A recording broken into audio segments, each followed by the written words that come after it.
Friends, এই মুহূর্তে আপনারা স্ক্রিনের মধ্যে এমন কিছু ছবি দেখতে পাচ্ছেন। সেই ছবিতে মানুষগুলি তাদের কর্মস্থলে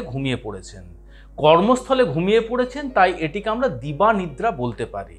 এই দিবানিদ্রার কারণ অনেক রকমের হতে পারে। সচরাচর আমরা দুপুরবেলা ভাত খাওয়ার পরে আমাদের শরীরে একটা আলিশ আসে, যেটাকে আমরা বলি ভাত ঘুম।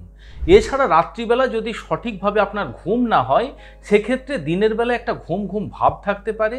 যে সমস্ত মানুষরা স্লিপ অ্যাপনিয়ার মতন সমস্যায় ভুগছেন, তাদের ক্ষেত্রেও কিন্তু সারা দিন ধরে একটা ঘুম ঘুম ভাব দেখতে পাওয়া যায়। কিন্তু প্রশ্ন হলো যে এই দুপুরবেলার ঘুম, এটা কি আমাদের স্বাস্থ্যের পক্ষে উপকারী, বা দুপুরবেলার ঘুম কি আমাদের স্বাস্থ্যসম্মত? আমার এই মুহূর্তে বেশ মনে পড়ছে, আমরা যখন ছোট ছিলাম দুপুরবেলা ভাত খেয়ে যখন ঘুমানোর চেষ্টা করতাম, তখন মা বলতেন যে দুপুরবেলা ভাত খেয়ে যদি ঘুমাতে যাওয়া হয় তাহলে মাথা মোটা হয়, শরীরে আলিশ আসে, বিভিন্ন প্রকার রোগ শরীরে আক্রমণ করে। শুধুমাত্র আমার মা নয়, হয়তো আপনাদের প্রত্যেকের পরিবারেই এই কথাটা প্রচলিত রয়েছে যে দিবানিদ্রা বা দুপুরবেলার ভাত ঘুম আমাদের স্বাস্থ্যের পক্ষে মোটেই উপকারী নয়। কিন্তু প্রশ্ন হলো, সত্যিই কি এই দুপুরবেলার ঘুম আমাদের স্বাস্থ্যের পক্ষে ক্ষতিকারক? নাসা এই বিষয়ে কিন্তু একটি গবেষণা করেছিল, যেটিকে বলা হয় নাসা ন্যাপ। সেই নাসা ন্যাপে কি তথ্য উঠে এলো? নাসা সেই গবেষণা মিলিটারি পাইলট এবং অ্যাস্ট্রোনট বা মহাকাশচারীদের উপরে করে দেখলেন। তার কারণ এই সমস্ত মিলিটারি পাইলট এবং অ্যাস্ট্রোনট সারাদিন হাই অ্যালার্টের মধ্যে থাকে এবং তাদের মানসিক কাজের পরিমাণ প্রচুর বেশি হয়ে থাকে। সেই গবেষণায় দেখা গেল দুপুরবেলার 26 মিনিট পাওয়ার ন্যাপ বা 26 মিনিটের দিবানিদ্রা ওই সমস্ত অ্যাস্ট্রোনট এবং মিলিটারি পাইলটদের কার্যক্ষমতা 34% পর্যন্ত বৃদ্ধি পেয়েছে এবং তাদের মেন্টাল অ্যালার্টনেস 100% পর্যন্ত বৃদ্ধি পেয়েছে। তাই আপনারা অনুমান করতে পারছেন যে দুপুরবেলার ভাত ঘুম আমাদের স্বাস্থ্যের পক্ষে কতটা উপকারী হতে পারে যদি আপনি সঠিক নিয়ম মেনে ঘুমাতে পারেন। নমস্কার, আমি কৃষ্ণার্জুন মুখার্জি, আর আপনারা দেখছেন আপনাদের ইউটিউব চ্যানেল হেলথক্রিপশন। আজকের ভিডিওতে আপনাদের সাথে আলোচনা করব বরাবরের বিতর্কিত বিষয় দুপুরবেলার ভাত ঘুম বা দিবানিদ্রা নিয়ে। আমরা জানব রিসেন্ট স্টাডিতে বিজ্ঞানীরা কি তথ্য পেলেন, দুপুরবেলা ভাত ঘুম আপনার স্বাস্থ্যের পক্ষে কি কি উপকারিতা দিতে পারে। আমরা জানব যে দুপুরবেলা ভাত ঘুম ঘুমানোর ক্ষেত্রে কোন কোন বিষয়গুলি আপনার মনে রাখা উচিত, এবং দুপুরবেলা ভাত ঘুম যদি আপনি সঠিক নিয়মে না ঘুমান, সেক্ষেত্রে পার্শ্ব প্রতিক্রিয়া আপনার শরীরে কি কি আসতে পারে। হয়তো আপনারা খেয়াল করবেন যে আমরা ভরপেট খাবার খাওয়ার সাথে সাথেই আমাদের শরীরে একটা আলিশ ভাব আসে। কথায় বলে আমরা হলাম ভেতো বাঙালি, অর্থাৎ দুপুরবেলা ভাত খাওয়া কিন্তু আমাদের বাধ্যতামূলক। এখন দেখুন, ভাতের সাথে আমরা যে সমস্ত ডাল খাচ্ছি, মাছ খাচ্ছি, মাংস খাচ্ছি, ডিম খাচ্ছি, পনির খাচ্ছি, অর্থাৎ হাই প্রোটিনযুক্ত খাবার যে সমস্ত খাচ্ছি, সেই হাই প্রোটিনযুক্ত খাবারগুলি আমাদের শরীরের মধ্যে যাওয়ার পরে সেরোটোনিন নামক এমন বিশেষ এক ধরনের নিউরো ট্রান্সমিটারের রিলিজ আমাদের শরীরে বাড়িয়ে দিতে পারে, যে সেরোটোনিন আমাদের শরীরের মধ্যে একটা ঘুম ঘুম ভাব নিয়ে আসতে পারে। এখন সেই ঘুম ঘুম ভাব আসার জন্য আপনি যখনই আপনার আরামদায়ক পরিস্থিতির মধ্যে যাবেন বা আপনার শরীরকে এলিয়ে দেবেন, সাথে সাথেই আপনার শরীরে মেলাটোনিন নামক আরও এক ধরনের হরমোন রিলিজ হয়, যে মেলাটোনিন আপনার শরীরে কিন্তু ঘুমের ভাব নিয়ে আসে। এখন আপনি যে ভাত খেলেন দুপুরবেলা, অর্থাৎ ভাতের মধ্যে দিয়ে যত পরিমাণ কার্বোহাইড্রেট আপনার শরীরে প্রবেশ করলো, সেই অতিরিক্ত কার্বোহাইড্রেট ওই সেরোটোনিন এবং মেলাটোনিনের অ্যাবজর্পশন আপনার শরীরে বাড়িয়ে দেয়। তার ফলে ভাত খাওয়ার সাথে সাথেই আপনার একটা ঘুম ঘুম ভাব আসে। আপনি যখন দুপুরবেলা ভাত খেয়ে অল্প শান্তির পরিস্থিতিতে বা আরামদায়ক পরিস্থিতিতে যান, সাথে সাথেই আপনার চোখ ঘুমে জড়িয়ে পড়ে। এখন প্রশ্ন হলো যে ভাত ঘুম আমাদের স্বাস্থ্যের পক্ষে কতটা উপকারী। দেখুন, আয়ুর্বেদ চিকিৎসা শাস্ত্র অনুযায়ী বলছে যে দিবানিদ্রা বা দুপুরবেলার ভাত ঘুম মোটেই স্বাস্থ্যসম্মত নয়। তার কারণ এই দিবানিদ্রা বা আফটারনুন পাওয়ার ন্যাপ আপনার শরীরে বাত, পিত্ত এবং কফের দোষকে বাড়িয়ে দিতে পারে। একজন মানুষের শরীরে যখন বাত, পিত্ত এবং কফের দোষ বৃদ্ধি পায়, সেই মানুষটি বিভিন্ন প্রকার শারীরিক সমস্যায় কিন্তু জড়িয়ে পড়েন।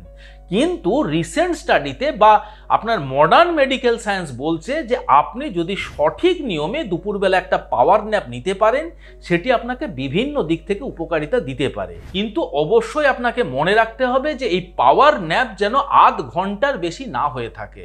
মাত্র 20 মিনিট থেকে 30 মিনিটের যে পাওয়ার ন্যাপ, সেটি আপনার এনার্জি লেভেলকে বাড়িয়ে দিতে পারে।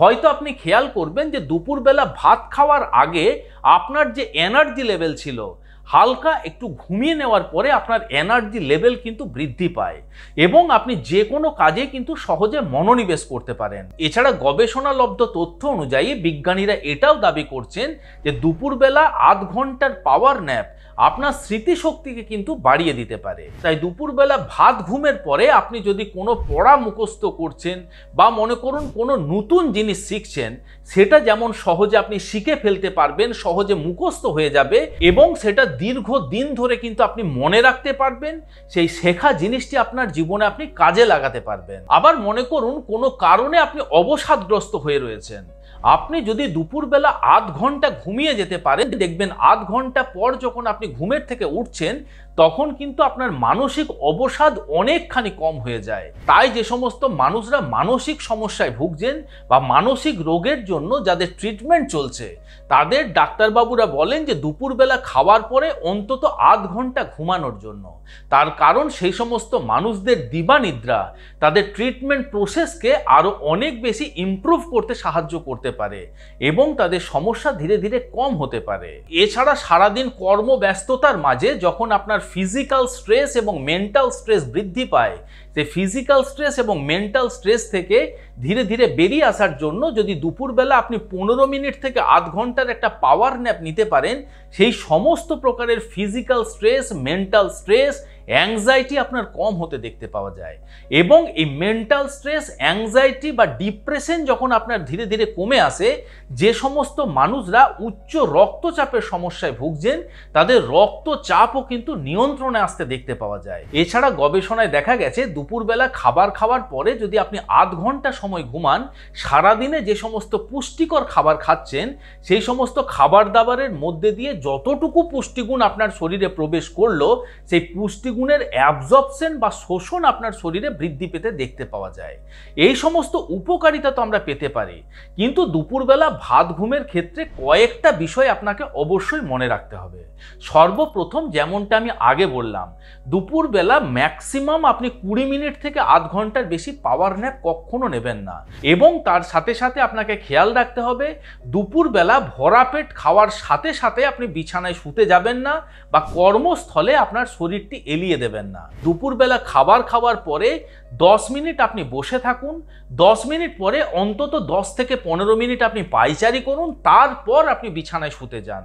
সেটি আপনার স্বাস্থ্যের পক্ষে বেশি উপকারিতা দিতে পারে। কিন্তু প্রশ্ন হলো যে দুপুরবেলা যারা দীর্ঘ সময় ধরে ঘুমান তাদের ক্ষেত্রে কি কি পার্শ্ব প্রতিক্রিয়া দেখতে পাওয়া যায়, সেই বিষয়টাও আমাদের জেনে নেওয়া দরকার, সতর্কতার কথা মাথায় রেখে। দেখুন, দুপুরবেলা ঘুমানোর সাইড এফেক্টের কথা ভাবলে সর্বপ্রথম যে সাইড এফেক্ট আমাদের মাথায় আসে সেটি হলো আমাদের রাত্রির ঘুমের ব্যাঘাত ঘটাতে পারে। রাত্রিবেলা অন্তত 6 থেকে 7 ঘন্টা একজন মানুষের ঘুমানো বাধ্যতামূলক। 6 থেকে 7 ঘন্টা যদি আপনি না ঘুমান, আপনার শরীরে বিভিন্ন প্রকারের সমস্যা দেখতে পাওয়া যেতে পারে। এছাড়া দুপুরবেলা যদি আপনি দীর্ঘ সময় ধরে ঘুমান, সেক্ষেত্রে স্লিপ ইনার্সিয়ার মতন সমস্যা দেখতে পাওয়া যায়। অর্থাৎ আপনি দেখবেন দুপুরবেলা যেদিনকে একটু বেশি ঘুমানো হয়ে যায়, সেদিন ঘুম থেকে ওঠার পরে আপনার মাথা ঝিমঝিম করে, মাথা ধরে থাকে, শরীরে একটা ক্লান্তি ভাব লাগে। এই বিষয়গুলিকে এড়িয়ে চলার জন্যও কিন্তু দুপুরবেলা দীর্ঘ সময় আপনার ঘুমানো চলবে না। দুপুরবেলা দীর্ঘ সময় ধরে ঘুমালে আপনার শরীরের ওজন অতিরিক্ত বেড়ে যাওয়ার একটা ঝুঁকি বাড়তে পারে। আপনার হৃদরোগের ঝুঁকি অনেক বেড়ে যেতে পারে যদি দুপুরবেলা আধ ঘন্টার থেকে বেশি সময় আপনি ঘুমান। এছাড়া দুপুরবেলা দীর্ঘ সময় ধরে ঘুমালে আপনার হজমের সমস্যা দেখতে পাওয়া যেতে পারে। হয়তো আপনি খেয়াল করবেন দুপুরবেলা লম্বা ঘুম দেওয়ার পরে যখন ঘুম থেকে উঠছেন, টক ঢেঁকুর আসছে, মুখ দিয়ে টক জল আসছে, পেটটা ফেঁপে আছে, এই রকম ধরনের সমস্যা অনেক সময়তে দেখতে পাওয়া যায়। এছাড়া যে সমস্ত মাইগ্রেনের পেশেন্টরা রয়েছেন তাদের মধ্যে দুপুরবেলা ঘুমালে কিন্তু মাথা ব্যথা বৃদ্ধি বৃদ্ধি পেতে দেখতে পাওয়া যায়। তাই আমার পরামর্শ, যে সমস্ত সতর্কতা বা সাবধানতার কথাগুলি বললাম সেই বিষয়গুলি মাথায় রেখে দুপুরবেলা খাবার খাওয়ার পরে যদি 15 থেকে 20 মিনিট সময় আপনার হাতে থাকে তাহলে অবশ্যই আপনার শরীর এলিয়ে দিতে পারেন এবং আপনার শরীর ও ব্রেনকে হালকা রেস্ট আপনি অবশ্যই দিতে পারেন। আশা করি আজকের এই ভিডিওটি আপনাদের ভালো লেগেছে, ইনফরমেটিভ লেগেছে। যদি ভালো লেগে থাকে বন্ধুরা তাহলে অবশ্যই ভিডিওটিকে লাইক করবেন। এখনো পর্যন্ত যদি আমাদের হেলথক্রিপশন ইউটিউব চ্যানেল আপনারা সাবস্ক্রাইব না করে থাকেন তাহলে অবশ্যই চ্যানেলটিকে সাবস্ক্রাইব করে পাশে থাকার অনুরোধ রইল। খুব শীঘ্রই দেখা হচ্ছে এরকম ধরনেরই আরও একটি ইনফরমেটিভ এবং ইন্টারেস্টিং ভিডিওর সাথে। ততক্ষণ নিজেদের খেয়াল রাখবেন। আপনাদের সুস্থতা এবং দীর্ঘায়ু কামনা করছি। ধন্যবাদ।